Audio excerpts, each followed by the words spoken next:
This video was sponsored by Skillshare. You got a skill that you like doing but want some pointers getting better at it? Well, Skillshare's got over 30,000 classes to choose from, guaranteed to help you out. Virtually any ability you'd want to perfect, they've got a series of videos giving you tips and tricks on. If you're an aspiring rapper or producer, you can check out Samus's lyric writing course, or King Arthur's series on how to punch up the depth and quality of your sound when recording. Even if you're just starting out as a musician, they've got classes on fundamentals like vocal training, music theory comprehension, the basics of playing piano and guitar, seriously, anything you can think of. And hey, if you start making some scratch off your skills, they've even got classes on how to navigate through the small business taxes of it all. The first 1,000 people who click the link below will get a free trial of Skillshare Premium, and after that it's less than $10 a month for an annual subscription anyways, so if that sounds good, check out the link in the description.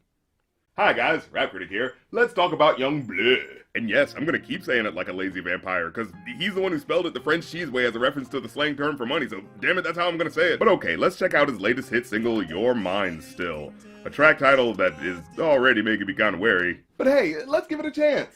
Maybe it won't be just another milquetoast pop rap song. Maybe it'll be about something complex and deeper than we expect, or he'll bring in a fresh new sound different than anything else out right now. Oh, wait a fucking minute. Are you serious?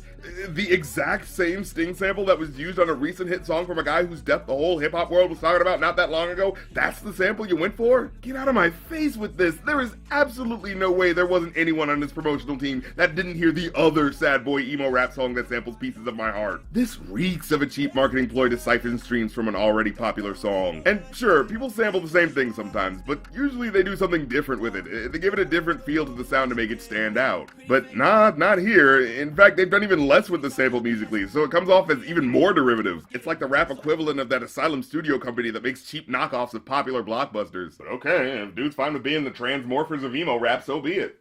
Well, to be completely fair, there is a bit of a thematic difference in the subject matter. See, the Juice WRLD song was about being broken up with a girl and how she'll regret leaving you because of just how awesome you are. And sure, maybe it's not the most healthy sounding breakup song, but you could possibly still enjoy the catharsis it represents when it comes to leaving someone behind and moving on. But this song is about telling your ex to come back to you because you belong together. And to be frank, that's a topic that's a little hard to preach without specifically sounding, you know, creepy and possessive. So if you do approach it, you gotta handle it with care. Maybe start with a sincere apology, you know, to humble yourself and set things up like you're someone who's willing to change and be a better person. And this song kinda does that, but it's not as strongly worded as you'd expect. If I ever made you angry, girl, just know that it get better over time. Yeah, he's not really explicitly saying sorry for anything, just a vague sentiment about how, hey, you know, if I did make you angry, you'll get over it eventually, because I'm pretty sure our love is meant to be, so that means you should just kind of deal with it. Because, you know, love and stuff. But okay, he's not a perfect person, right? And maybe he's just doing his best to find the words to express how he feels. Like I said, it's a hard line to straddle. You don't want to give off a sense of delusional entitlement. You want to express your yearning for the relationship in a way that reminds her of the genuine bond you had that hopefully sprang from a mutual, healthy... They say time heals. She can't see her life without me. She's so blasted. And you just dove headfirst into delusional entitlement territory. Okay, never mind. She can't live her life without me, because without me, she's just so blind. What kind of fucking pretentious-ass lyric is that? Like he's some sage monk who's just shaking his head at her breaking up with him because of the breadth of knowledge and wisdom she's gonna miss out on by leaving him. But on the original version of this song, we learned that in their old relationship, dude was actively ignoring her. I ain't pay attention to your heart, I played you. So I'm not really sure what she's supposed to be missing here. And there's no mention of like late night texts where she's still spilling her emotions to him or anything. Just lyrics about how he's just really sure she wants him more than the other guy. And she don't want to go to sleep, she angry. Lately she been noticing he ain't me. But I don't know, dude. I just heard you say, I ain't pay attention to your heart, I played you. So when you follow that up with a line like, Lately she been noticing he ain't me. I really don't think this comparison's in your favor. Oh yeah, and then there's Drake's featured verse, which at least ends in a semi-interesting way. You should lay it down, talk about it when you up. But she don't wanna go to sleep, she angry. Because the end of Drake's verse feeds back into the refrain in a way that frames things as if maybe he's the man who's now dating young Bleu's ex. Although I hope not for her sake, because he sounds like just as much of a deuce, if not more so. I took you to the club and you hugged on somebody that I know, and I know the type of hugs.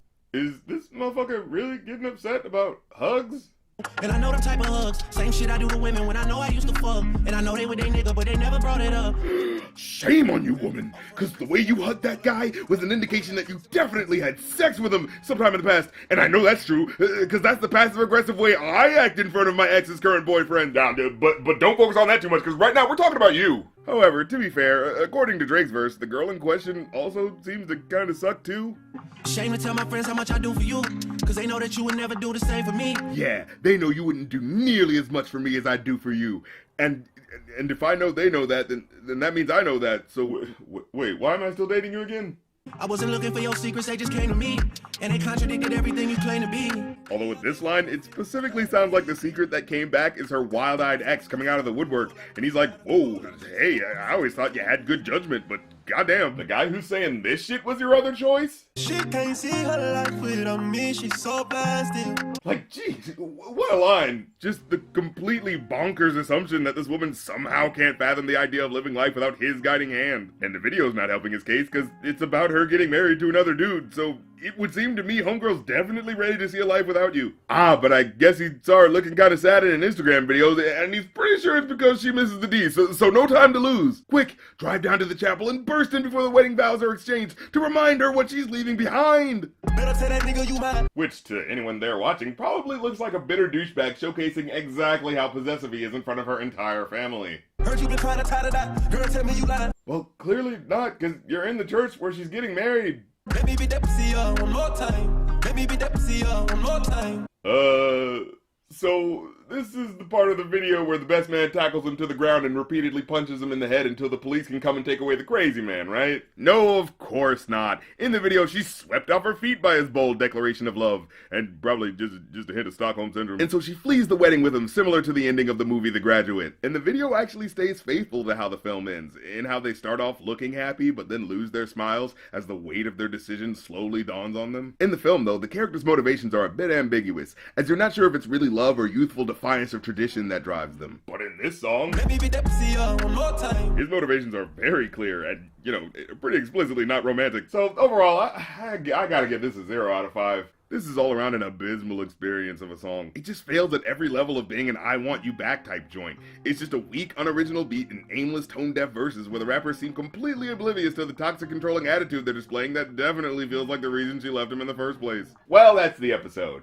Leave a like if you like because it helps, comment if you have something to say because it helps even more, and hit the subscribe and the bell button afterwards because the bell is what actually alerts you to new episodes. And this show is mainly supported by viewers like you, so please consider joining my Patreon, where you can see episodes early, join my Discord, and vote on future songs I review if you're part of the new $2 and up Patreon tier. Plus, in my link tree below, there's links to my Twitch, merch, movie, and album review podcasts, and any other stuff I'm up to. So check all that fun stuff out, and I'll catch you next time. Peace!